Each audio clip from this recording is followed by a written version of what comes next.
Hey everybody, this is Daniel from Second Start of the Right, and I am so excited today to be here with Helen Wu, who's going to share her book, Wong Goes to Dragon School. So Helen, take it away.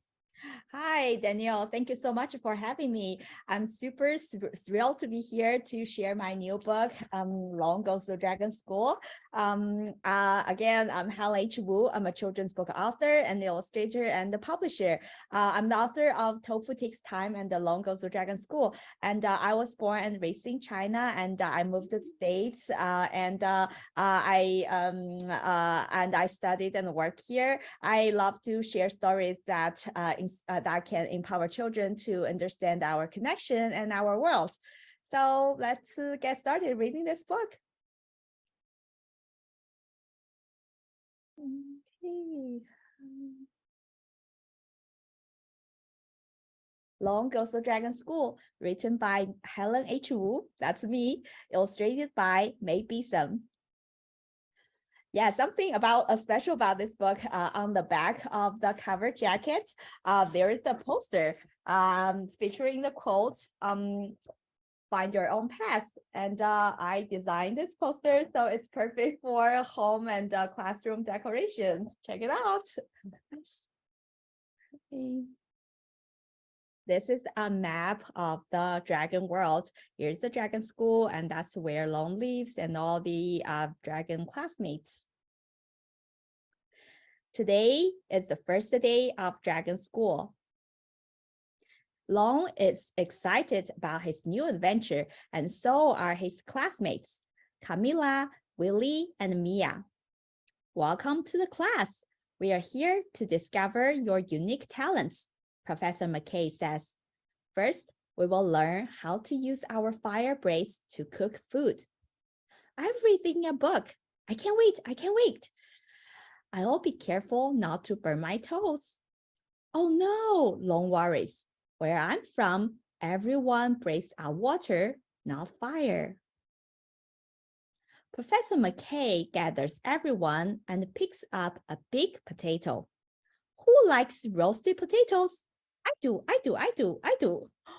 What can I do? I can roast the potatoes with water, Long thinks. Now, watch closely, Professor McKay says. Relax your body, focus your mind, feel your power, fire you will find. Frizzle, frazzle, bruise. A bright jet of fire comes out from Professor McKay's mouth, and just like that, the potato is fire roasted and ready to eat. Now it's your turn, Professor McKay says. When you are ready, we will have a picnic. Everyone will join in cooking the food. It's time to practice. Camille, relax your body, focus your mind, feel your power, fire you will find. Camilla's face turns red. Willie sneezed out a plume of smoke. Mia coughs up a gob of ash. Long huffs and puffs, but all that comes out is a shower of water. He taps his feet, thinking, I have to look like I can breathe fire. Long looks around and sprinkles some dust on his nose. Achoo! You will find your own path, Professor McKay tells the class. It takes time and lots of practice. Mia blows out flames and the potato cracks. Camilla spills lava and the potato turns to ash. Willie burps fire and the potato melts. Long only gushes out a spray of warm water. He fidgets and grabs some dark paint. Whoops, my potato burned. You are making progress. Keep trying, Professor McKay says. Long finds a hidden place and to practice some more. He concentrates, he meditates, he resorts to experimental methods. He tries drinking hot tea, eating spicy chili, and letting the sun warm his belly. But nothing works. Long only spouts out warm water. This is hopeless, Long sighs. Oh, he's so sad.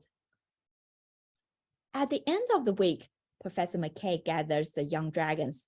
Are you ready for a picnic? She asks. I'm ready. All set, all set. Let's go. Camilla toasts the marshmallows. Willie pops popcorn. Mia grills the fish. Well done, Long. Long, will you roast the pumpkin for us? Long nibbles on his claws. His tummy feels tickly and squeezy.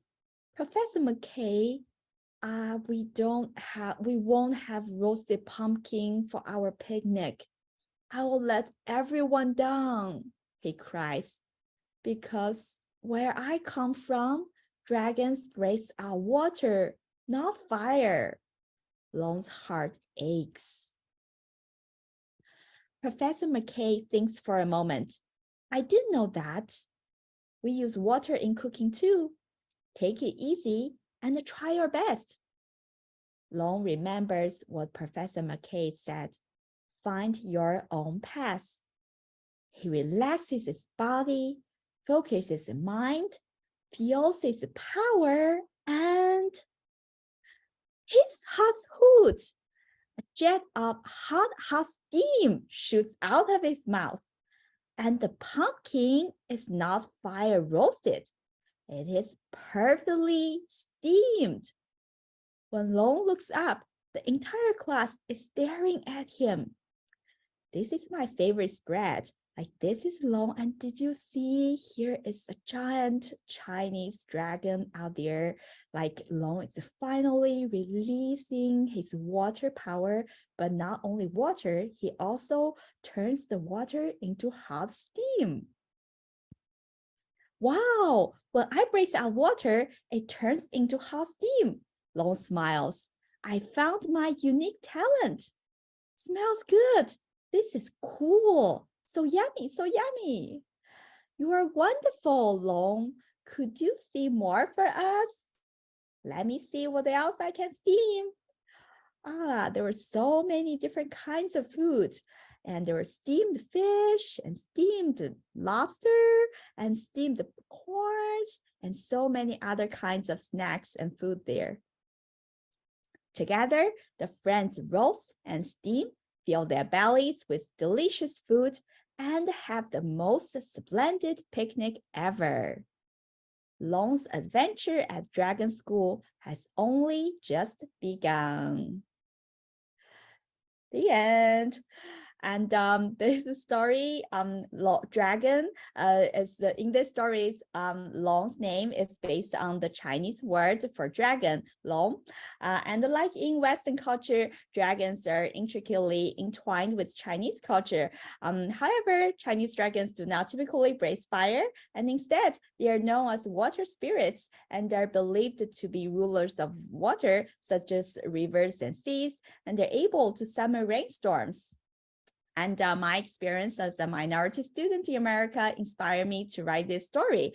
I realized that everyone is different, and learning from others helps you discover your own talents while still allowing you to find your own path.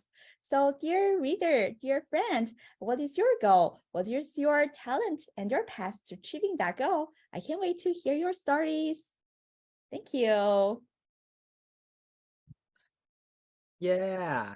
Thank you so much, Helen. That was just a wonderful story. I fell in love with Long so quickly. As a dragon lover, I love to see all the different designs, and it was beautiful.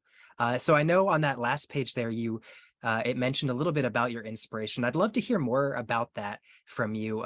Yeah, just tell us what inspired Long and the story and the themes that are in Long Goes to Dragon School. Yeah, sure. Long Goes to Dragon School is inspired by my personal experience as a student in America. When I first arrived in the States, English was my second language, and I often felt out of place because I couldn't understand the topics my classmates were discussing, the jokes they were making, or the shows they were watching. So later on, after I graduated, I decided to excuse me, I decided to pursue my passion for writing and illustration. Despite feeling unqualified to tell the stories I wanted to share, I pushed through my imposter syndrome. I managed to use those feelings of insecurity to motivate myself to keep learning, keep going, and seizing every opportunity that came my way. A few years ago, I was invited to talk about publishing and story on a podcast. I was so nervous and my English wasn't as fluent as I wanted to be. And unfortunately, that recorded podcast wasn't aired. So despite feeling discouraged, I also realized that I have taken a very brave step simply by accepting that opportunity to be on the podcast. And this experience pushed me forward and taught me to embrace every small success. And I learned that taking even a small step forward is a significant achievement and should be celebrated. So eventually, I embraced my multicultural identity and began to tell stories that were not only personal to me, but also unique and universal. And I identify with Long's story because I could relate to feeling like an outsider and struggling to find my place. I wanted to write a story that celebrates cultural differences and encourage readers to embrace their individuality. And in this book, Long struggles to fit in with his classmates because he cannot breathe fire like other dragons. And this mirrors my experience of feeling inadequate because I did not have the same background as my peers.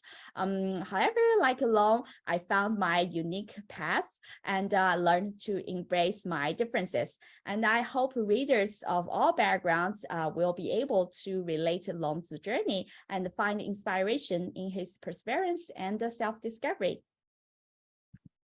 It's amazing. Yeah, what a great message for children and adults alike that are reading the book, for sure. So I also wanted to ask about the illustrator, because the illustrations in this book are incredible. I think they're so unique and they match your story so well. So how did you go about finding May, I believe, and how did that process go? How was working with an illustrator for you? Yeah. So in this story, like Chinese dragons are typically visually different from Western dragons with their long snake-like bodies. But in this book, the focus is not on their physical differences, but on their inner abilities. So to bring each character to life, I designed them with distinct personalities and different body shapes, and maybe some exceptional talent made them even more captivating with her mesmerizing illustrations. May specialized in drawing cute, childlike Chinese dragons, and she's so great at a traditional Chinese watercolor art style, and all this added another layer of beauty to the book. And when our team pitched this story to May, she immediately jumped on board and brought her artistic magic to the project. And collaborating with May is an absolute delight.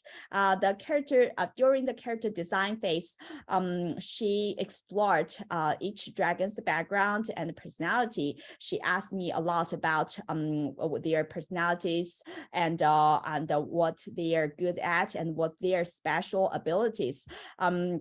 And the results were breathtaking. From the Camilla, the fiery dragon who loves to read, to Willie, the hilarious double-headed dragon who breathes lightning, and to Mia, the fluffy dragon who spews lava. So each character has a unique and captivating design that perfectly match their personality. So yeah, May's artistry was truly remarkable and making the characters jump off the page and into our hearts. I'm so thrilled that May's talent and passion contribute to the project, and people of all ages now can enjoy the story and all these adorable dragon characters. Amazing. Yeah, it came together so well. It really is a perfect fit. So incredible. And now I want to ask, because we always have some aspiring writers and illustrators out there that are watching, but what was the hardest part about writing this book? I think the revision is always the hardest part for writing any book. You really need to think about what the core message, what the true message you want the readers to take away from the story. I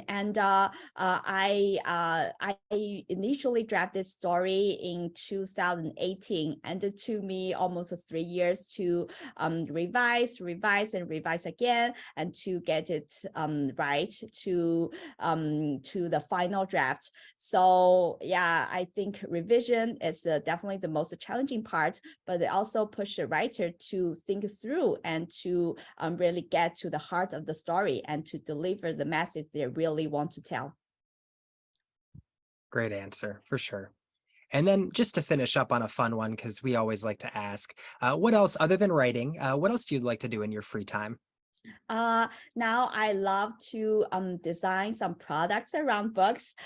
For example, here I have I did a plushie. That's the dragon from the book, and I'm developing some plushies and also pins and stickers. So I love to I love to develop products around the book. So I think children's books have those power to spark joy and curiosity in young minds. And I really hope to extend this experience beyond the pages of the book. So I hope to develop plushies and pins and stickers and other merchandise around the book to bring the characters from the book to be companions to people in everyday life. Definitely. Those are so cute. We're going to have to get some of those for the store for sure. Thank you. Well, thank you so much, Helen. It has been an absolute pleasure. And for those of you watching at home, Long Goes to Dragon School, you can order it through the link in the description, and we'll be sharing out the link as well. I believe it goes on sale on March 21st. Is that right, Helen? Yeah. Awesome. So it'll be available later this month by the time this video comes out, and we look forward to you getting it in your hands and being able to read it. Thanks, everybody. So